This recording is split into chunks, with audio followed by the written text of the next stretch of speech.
Act में पहले तो तुम्हारा एंट्री मिला पिछले वाला एक्ट में जो तुम्हारा था 1892 में, इंडियन लोगों को तुम्हारा लेजिस्लेटिव काउंसिल में पार्टिसिपेशन को मिला था।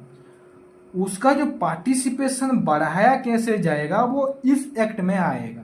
कौन से एक्ट में? Indian council act of 1909। कैसे ज्यादा तक ज्यादा लोग आएंगे। जैसे कि सोच लो, फॉर एग्जांपल तुम एक होटल खोले हो, हुआ पहले पहले तो चलेगा नहीं, उतना कस्टमर आएंगे ही नहीं। धीरे धीरे तुम क्या करोगे भाई?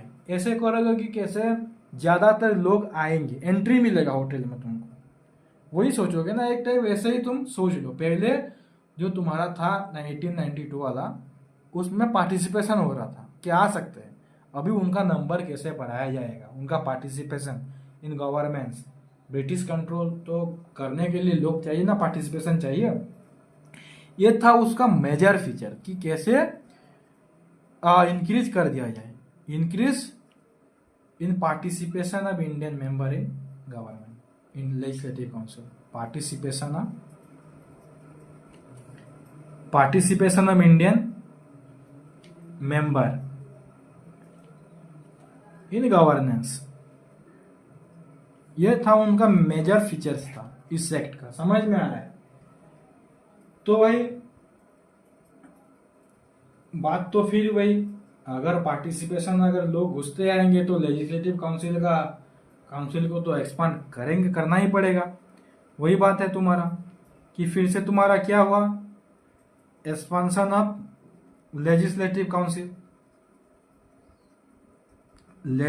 काउंसिल को फिर तुम्हारा एक्सपांड करना पड़ा, कर दिया गया। लेजिस्लेटिव काउंसिल कहाँ है तुम्हारा? सेंट्रल में भी, प्रोविंशियल लेवल में। एक था तुम्हारा सेंट्रल में जो गवर्नर जनरल का जो इंक्लूडिंग काउंसिल था, और तुम्हारा प्रोविंशियल जो तुम्हारा बॉम्बे मद्रास वाला सीन था, वही। तो उनका जो मेंबर था वो भी तुम्हारा सिग्निफिकेंटली बहुत ज्यादा तक ज्यादा इंक्रीज कर दिया गया। समझ में आ रहा है? और फिर सेपरेट इलेक्टोरेट का भी तुम्हारा इंट्रोडक्शन किया गया। क्या? सेपरेट इलेक्टोरेट का भी। क्यों भाई, क्यों जरूरत पड़ा ये? क्योंकि जो सेपरेट इलेक्टोरेट बनाना था जो मुस्लिम लोग के